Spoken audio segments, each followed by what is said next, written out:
Hello my friends, and welcome back to my channel. Today we are going to talk about the word butt. I don't mean the piece of the anatomy that is attached to the top of your legs. I mean the conjunction B-U-T. Now, I'm going to be honest with you. The inspiration for this video came at church this morning. It was the week when one of our deacons gave the homily, or the sermon, or the message, whatever you call it in your denomination. We call it a homily. And he talked about the word butt. And he said one of his favorite quotes ever, and I have some notes here, so pardon me for looking down. One of his favorite quotes ever is by George Martin, the author of the Game of Thrones novels and miniseries. It says, "Nothing someone says before the word but really counts." Listen to that again. Nothing someone says before the word but really counts. Like if someone says to you, "That's such a pretty dress, but it's really not your color." "Oh, your new house is beautiful, but it's kind of small and on a bad street." Or, "Oh, I love your new car, but do you really think that was the best choice for your family?" See where we're coming from? The words before the but really don't count when you follow it up with a negative. Now, of course, in church, he used this with today's scripture readings from the Old Testament, the New Testament, and the Gospel. And it was a very, very good sermon. And on the way home, I was still thinking about it. And I started thinking, wait a minute. That is perfect for our weight loss. This quote is perfect for our weight loss. It's because what we say to ourselves, not what we say to other people and not what other people say to us, but what we say to ourselves. And I'm going to tell you, I do it. I say these things to myself. So it was really eye-opening how it related. So I took a few notes and I just want to talk to you about what we say before the but and how we can change that thought process.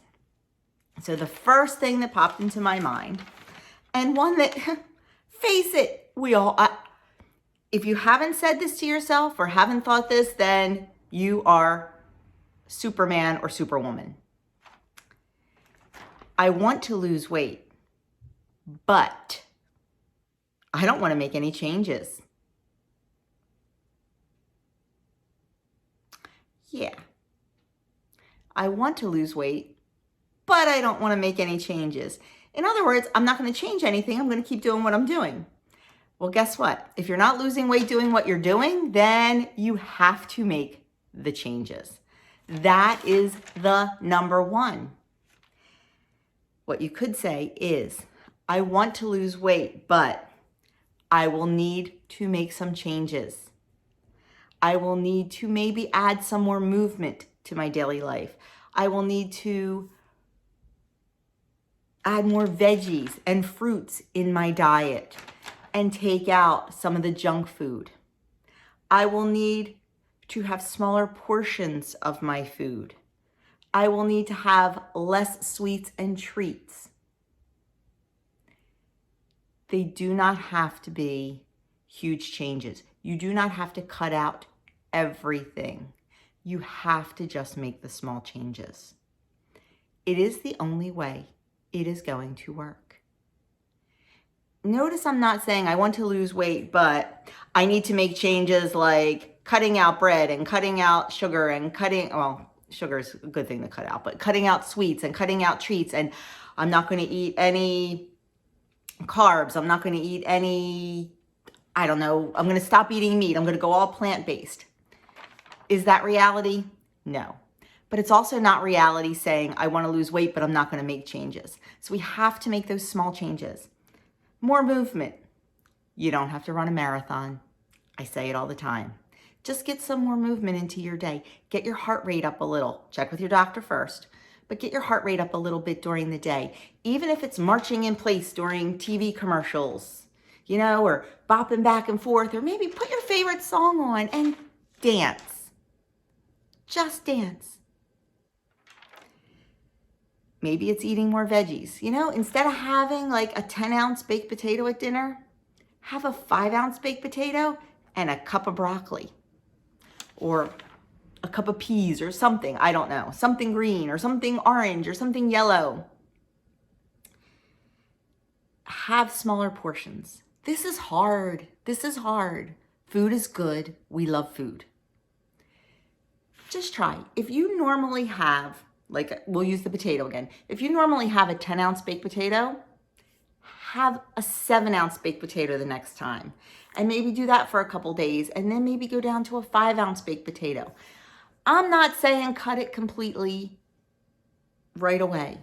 Ease ourselves into it. Make small changes and continue to make those small changes. Have less treats. That's a hard one. We love treats. Think about it. What do we do when our dog or our cat do what we want them to do? We give them a treat. They go outside and go potty, we give them a treat. They perform tricks for us, we give them a treat. Well, we like to treat ourselves too. But you need to stop and think about your treats. Now, what I try to do, and this works for me, it may not work for you. If you watch my channel, you know my love of ice cream, especially a good homemade, handmade ice cream. You can keep all that stuff in the grocery store. That doesn't do it for me. But man, you give me a good homemade ice cream or, you know, like a handmade ice cream from a little ice cream shop or whatever, I'm all about that. So I try to plan my treats in. Let's say I know we're going out Friday night and we're going to get ice cream. Well, I will make sure that that's my treat of the week. And I won't have others during the week. I won't have a candy bar. I won't have a bag of chips. I won't have insert your treat here, a little Debbie cake or whatever.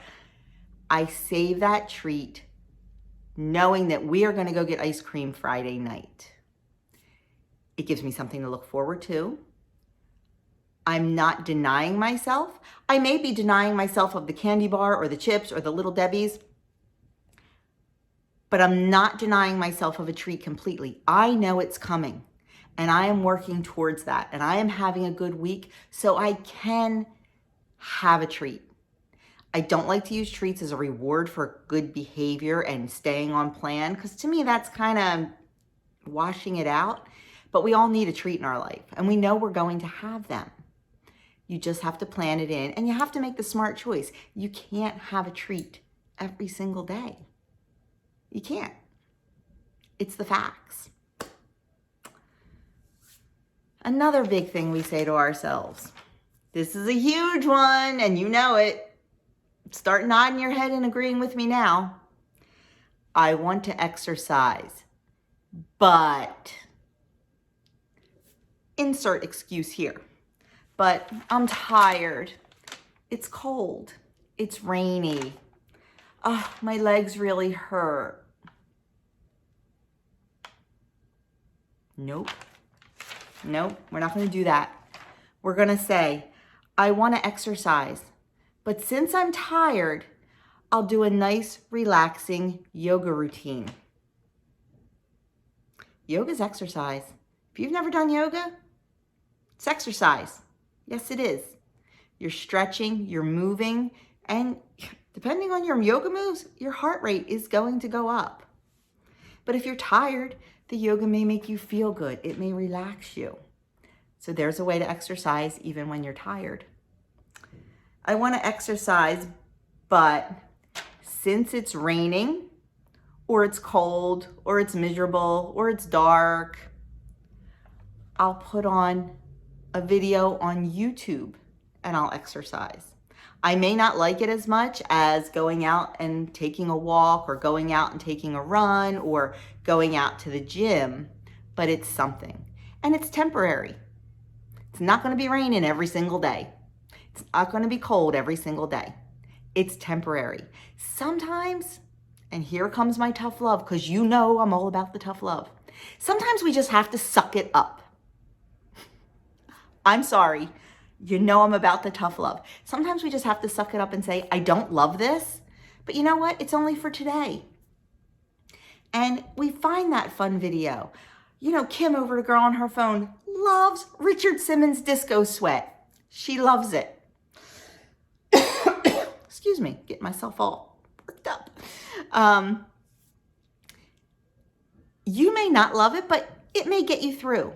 You may not love a Leslie Sansone walk at home, but it may get you through that day. Just remember, it's a temporary thing. No one's asking you to do it every day. Or, I want to exercise, but I worked out yesterday and my legs are killing me. I did so many squats and my glutes hurt. Okay, so do an upper body workout today. Get those weights out and do some strength training. There are a million arm workouts on YouTube. And you know what? If your legs hurt and you can't stand up, sit down in a chair and do some chair exercises. Once again, a million videos on YouTube. Make a plan, folks, not an excuse. It's temporary. And like I said, sometimes we just have to suck it up. Yep. The next one. I want to stay on plan, but I'm going to a party. I'm going to a friend's for dinner. I'm going out to a restaurant for dinner. Okay, well, if you want to stay on plan, then you're going to do it. You're not going to say, but I'm going out. So it's a free-for-all. I'm going to a party. It's a free-for-all. What you're going to do is you're going to say, I want to stay on plan. But to do that, I'm going to make good choices. I'm going to go to that restaurant. But you know what? Instead of getting like the chicken parm that's fried in oil and completely doused with cheese and all that other stuff, maybe I'll get like a nice chicken breast that's sauteed with vegetables and has a little bit of sauce on it, but it's not fried. You know, maybe instead of getting that fried flounder, I'll get a nice baked flounder. You can still eat delicious meals while you are out. You can. You just have to make the right choice. And I've talked before so many times, and I'm going to insert the video somewhere up here and also in the description box below about going out to dinner and celebration meals versus replacement meals. I'm not going to go into it here because I talk about it in that other video, but there is a difference. There is a difference between a celebration meal and a replacement meal. We went out for a celebration meal 2 weeks ago, and that celebration meal consisted of sharing an appetizer. It consisted of a dessert. Do we do that every time we go out to dinner? If we go out to dinner because we are on the road somewhere, you know, visiting the kids or doing something, that's a replacement meal, and that gets eaten differently. If you go out to dinner as part of your date night once a week, as part of your friends group once a week, not every one of those is a celebration meal. It's a replacement meal hanging with friends, and you need to remember that, and you need to focus on the friendship. You need to focus on the date with your significant other. You need to focus on that versus the food. If it's a true celebration meal, then absolutely. But every week is not going to be a celebration meal, and we have to get that in our heads. Okay, so, you know, I want to stay on plan, but I'm going to a party.